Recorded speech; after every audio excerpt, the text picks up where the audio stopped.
안녕하세요. 저는 이윤호라고 합니다. 저는 이문회우라는 인문협동조합에서 아카데미 원장을 맡고 있고요.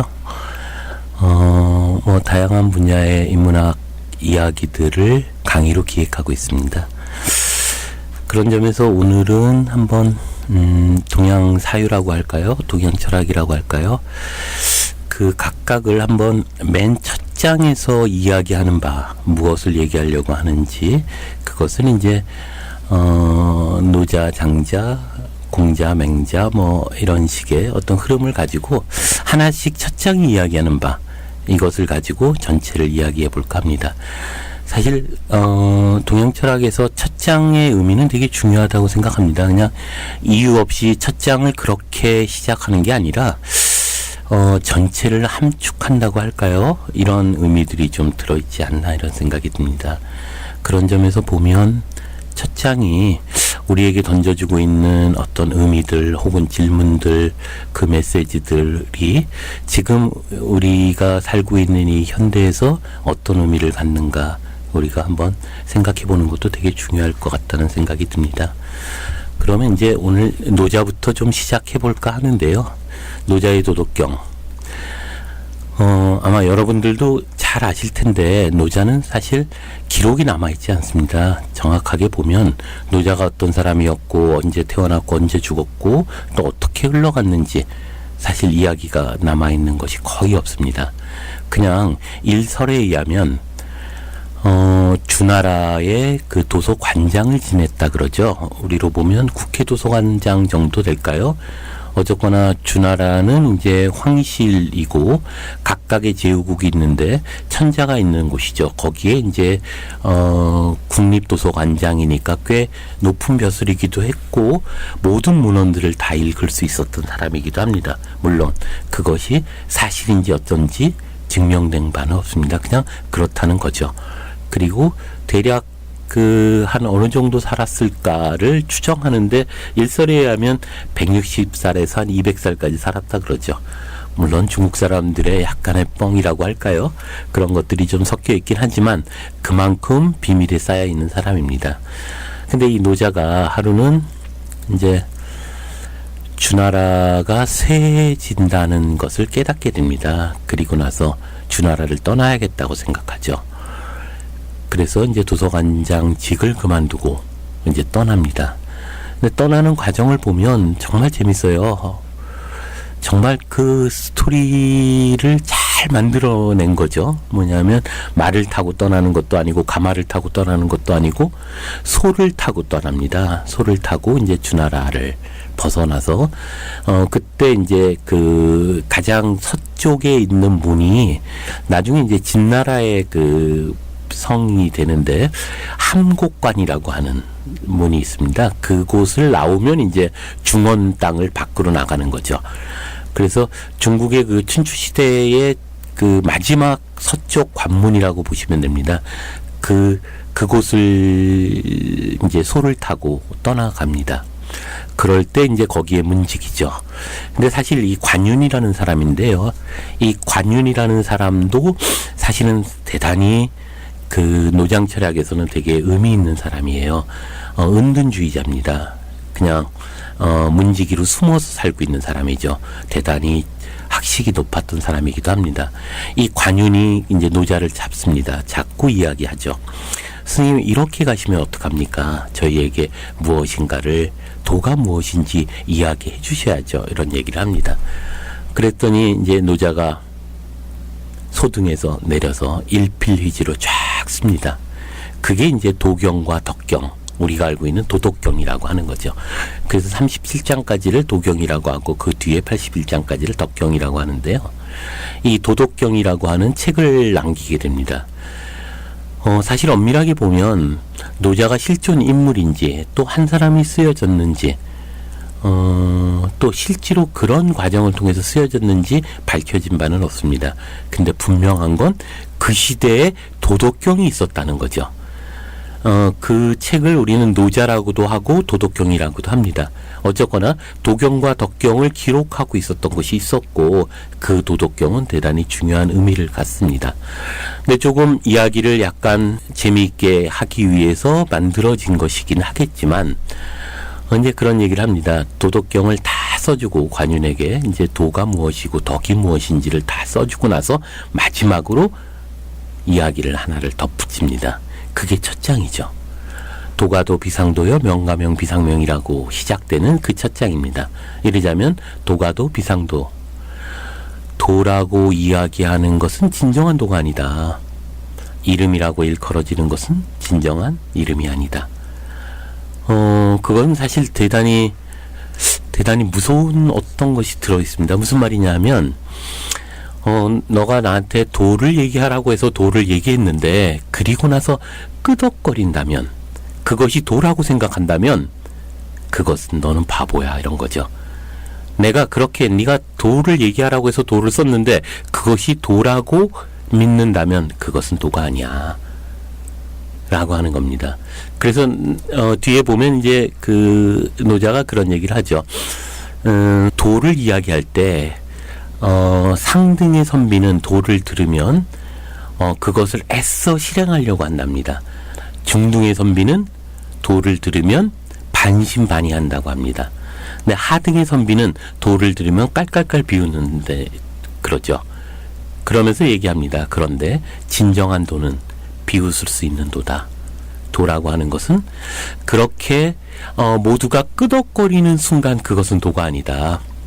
그래서 우리가 믿고 있는 그것, 옳다고 이야기하는 것, 맞다고 얘기하는 것, 그것이 진리라고 이야기하는 것, 그것은 진짜인가? 라는 것을 이제 첫 문장에서 이야기하고 있죠. 그 다음에 얘기하는 게 명가명, 비상명. 그러니까 이름이라고 붙여질 수 있는 것은 진정한 혹은 의미 있는 혹은 영원 불변한 이름이 아니다. 이것도 되게 중요한 의미를 갖는데요. 안녕하세요. 오창익입니다. 인권연대는 정부나 기업의 지원을 사양하고 오로지 시민의 참여로만 운영하는 100% 순도의 민간 인권단체입니다. 1999년 창립 이래 한눈 팔지 않고 오로지 인권운동에만 매진해 왔습니다. 인권연대 회원으로 참여해주세요. 인권연대 회원이 늘어나면 그만큼 인권연대 활동도 풍부해지고 활발해집니다. 인권연대 회원 가입은 인권연대 홈페이지를 참고해주세요. 감사합니다. 이런 한번 예를 들어볼까요? 우리가 고등어라고 하는 것을 떠올려 보면, 제가 아마 고등어가 옛날에 저희가 어렸을 땐 그렇게 자주 먹었던 생선은 아니에요. 그때는 뭐 갈치나 꽁치나 이런 걸 주로 먹었는데 어느 순간부터 대학을 들어갔을 때 고갈비라고 하는 것이 만들어졌고 그걸 이제 사람들이 먹기 시작했는데 너무 맛있는 거예요. 쫄깃쫄깃하고 되게 뭐라고 할까요? 그 느끼는 식감이 대단히 이렇게 다른 생선하고 좀 달랐을 뿐만 아니라 거기서 단맛도 우러나고 그 아주 맛이 기가 막히더라는 거예요. 이 고등어, 그래서 저는 고등어라는 이미지를 딱 떠올리면 어떤 이미지가 떠오르냐면 입에 침이 고이는 쫄깃쫄깃한 그 느낌의 어떤 생선이에요. 그런데 정종목이라는 시인이 있습니다. 이 시인이 시에 어떤 부분이 나오냐면 그것이 이름이 붙여지기 전에 그것은 푸른 바다를 유영하는 푸른 자유였다. 이렇게 이야기를 하고 있죠. 즉 고등어에 대한 얘기예요. 그러니까 고등어를 우리가 고등어라고 하는 이름으로 그것을 규정하는 순간 우리는 쫄깃쫄깃하고 짭짤한 그 느낌의 생선으로 우리는 이미지화되고 그 틀 속에서 그 고등어를 보게 되죠. 하지만 시인이 이야기하는 그 고등어는 어떤 거냐면 푸른 바다를 유영하는 푸른 자유였던 거죠. 그런 점에서 보면 고등어라고 이름 붙여지기 전에 그것은 어떤 것이었냐? 푸른 자유였던 거죠. 그런데 그것을 우리가 고등어라고 이름 붙여지니까 그렇게 짭짤하게 느껴지는 그 생선. 그렇다면 노자는 이야기하는 거죠. 우리가 그것을 그것이라고 이야기하는 그것, 그 너머에 어떤 의미들이 있는 것은 아닌가. 그렇다면 그것은 그것일까? 뭐 이런 얘기를 첫 첫 장에서 이야기하면서 이제 노자의 전체를 첫 장에서 이야기하고자 하는 거죠.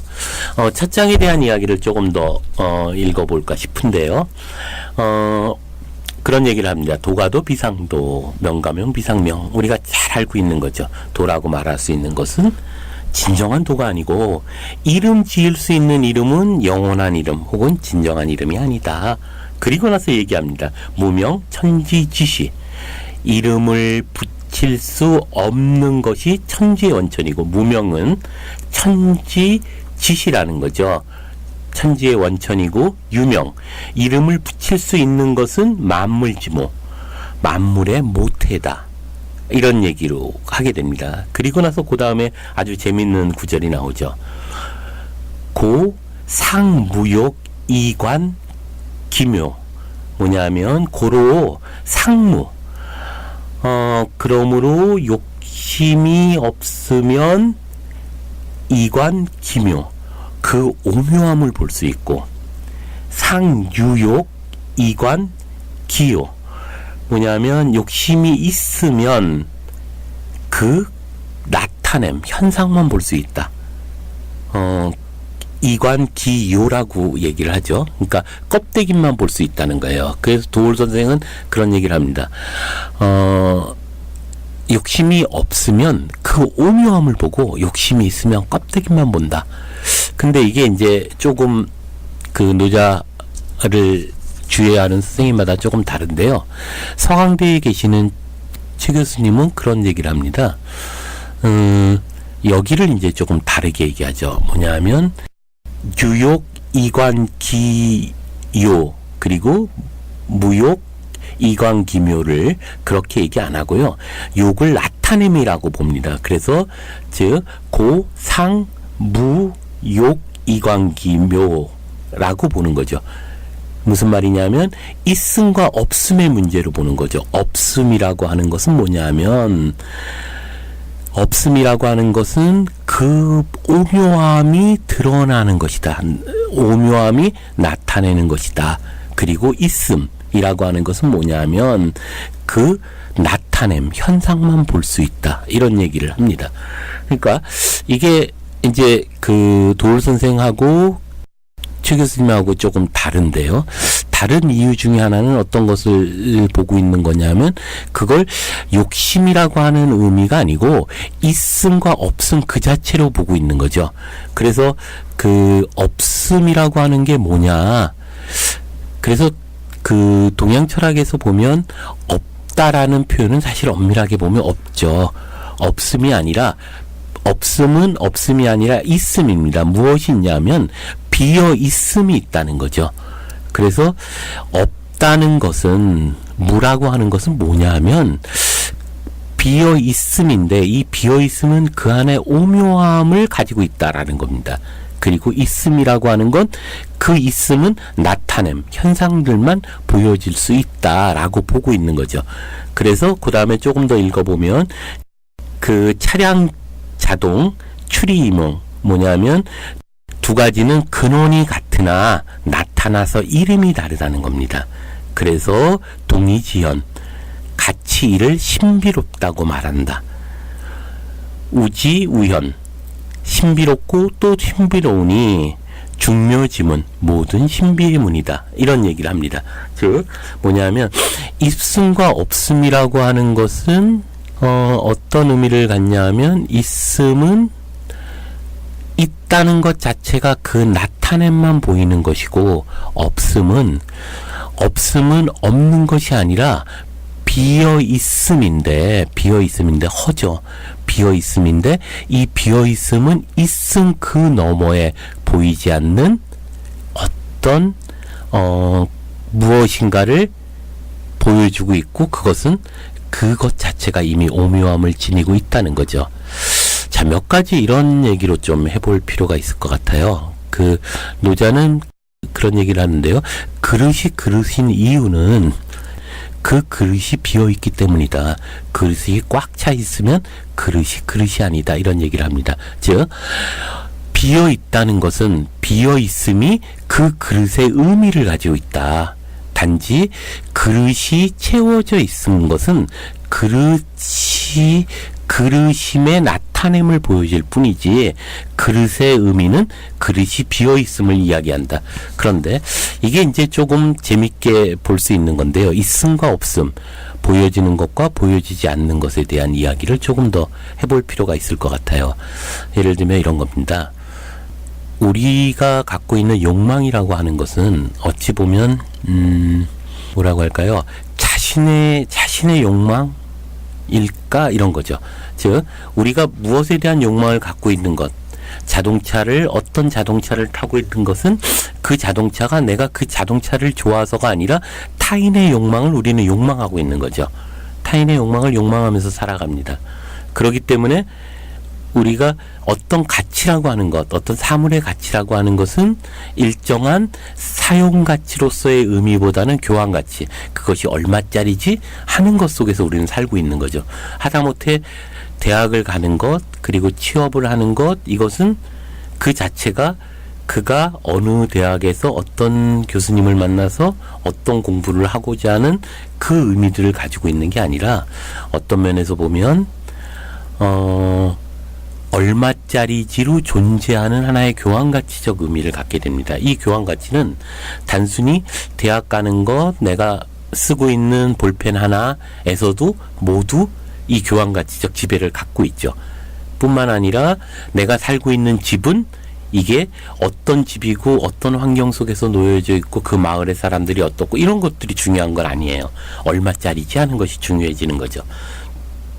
그런 점에서 보면 사물은 모두 교환가치적 지배를 갖게 되죠. 사실 근대사회에 있어서의 낭만주의 사랑이라고 하는 어떤 그런 사랑의 문제마저도, 결혼의 문제마저도 어찌 보면 교환가치적 지배가 작동하고 있는 것은 아닌가 이런 생각을 하게 됩니다. 그런데 재밌는 건 여기에 이제 또 하나의 가치들이 있죠. 구별짓기라고 하는 겁니다. 이러자면 뭐라고 할까요? 대형 자동차, 대형 차들을 타고 다니는 것, BMW 혹은 벤츠 이런 차를 타고 다닐 때 그 마음에는 뭐가 있기 때문일까? 그것은 얼마짜리지라고 하는 것을 넘어서 그 자체가 하나의 구별짓기, 남과 다른 자기의 어떤 것을 티내기 위한 가치로서 작동하는 것이 아닌가. 즉, 그 벤츠나 벤베라고 이야기하는 BMW 그 자동차의 어떤 기호 가치는 그 자체가 하나의 속성을 갖게 됩니다. 어떤 속성이냐면 구별짓기 위한 하나의 속성을 갖게 되죠. 그래서 예컨대 레스토랑 가서 스테이크를 쓸고 그리고 와인을 마실 때 그 와인의 가격에는 그 기호 가치를 가지고 있죠. 나는 너희하고는 달라라고 하는 어떤 의미들이 그 안에 숨겨져 있어서 구별짓기 위한 가치로서 작동하게 됩니다. 그런데 재밌는 것 중에 하나는 여기에는 또 다른 가치가 있다는 거죠. 그게 상징 가치라고 하는 거죠. 강진주 선생이 얘기하는 것에서 이제 그런 비유들을 하는데요.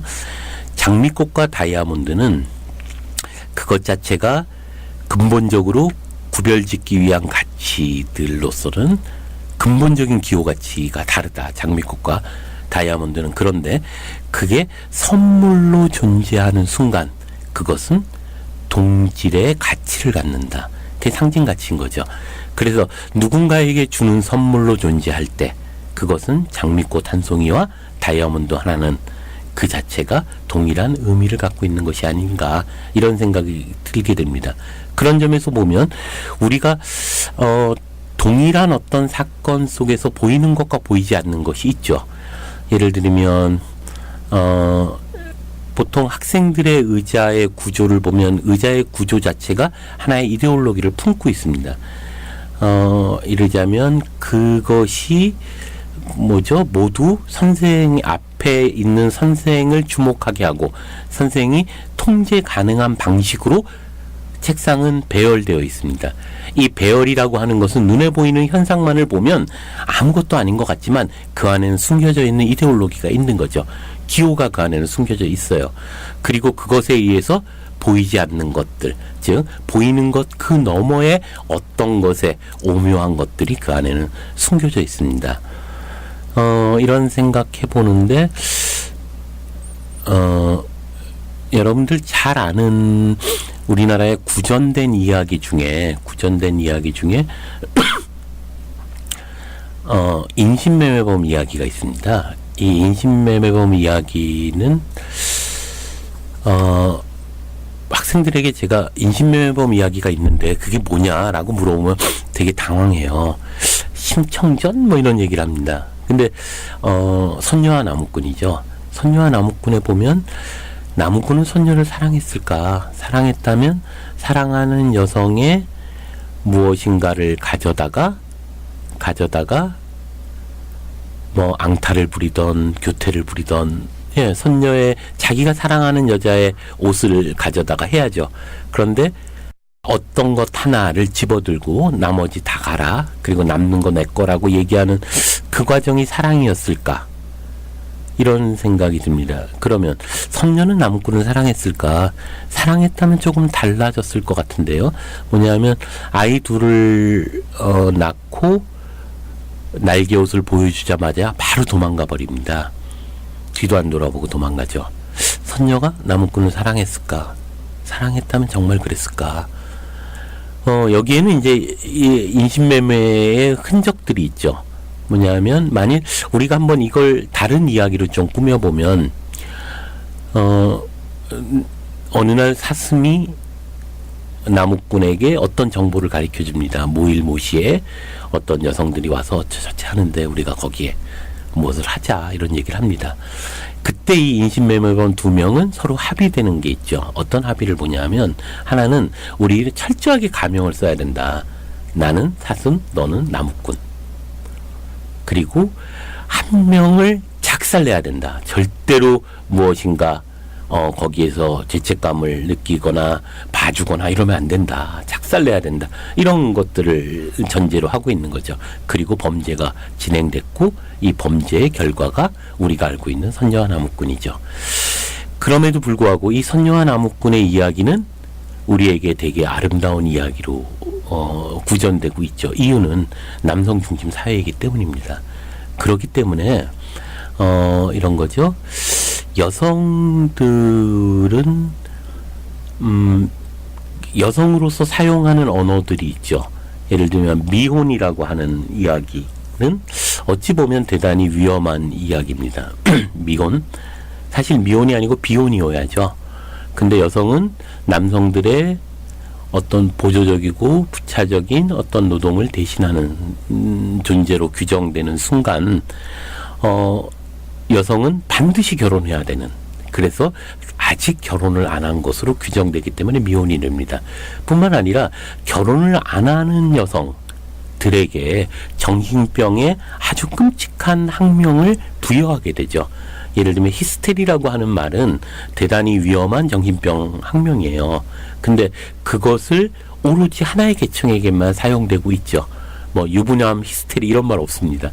뭐냐면 결혼을 안 하는, 즉 그렇게 사회가 명령하는 그 여성의 역할을 부정하는 그 존재들에게 그 이야기를 던져주고 있다는 겁니다.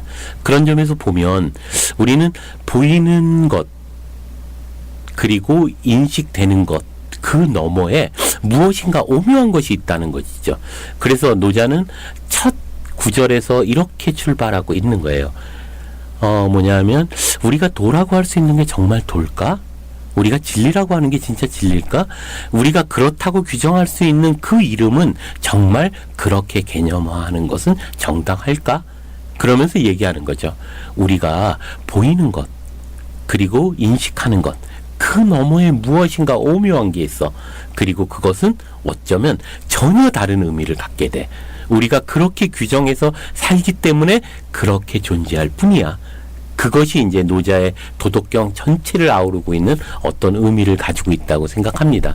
그래서 보이지 않는 것의 그 너머에 무엇인가를 얘기하는 것, 그것이 노자 철학의 아주 핵심적인 문제가 아닐까. 물론 좀 더 세부적으로 들어가면 이제 그 안에서 많은 것들을 이야기하는데요. 하다못해 요거 하나만 더 이야기하고 이제 노자에 대한 이야기를 해볼 텐데요. 예를 들면 2장 3장에 그런 얘기를 합니다. 아름답다고 얘기하는 것은 정말 아름다울까? 아니야, 그건 추한 것일지도 몰라. 이런 얘기를 합니다. 3장에 가면 현명하다고 얘기하는 사람, 똑똑하다고 얘기하는 사람을 숭상하지 마라. 이런 얘기를 합니다. 이건 뭐냐면 아름다운 것이 아름답다가 아니라 우리가 아름다운 것을 아름답다고 규정하는 규격성과 서열화가 결국 그렇지 못한 타자를 만들어낸다는 것을 전제하는 거죠. 즉 아름다움을 그렇게 아름답다고 얘기하니 그렇지 않은 것이 타자가 되어버리는 것 아닌가, 이런 얘기를 하고 있는 거고요.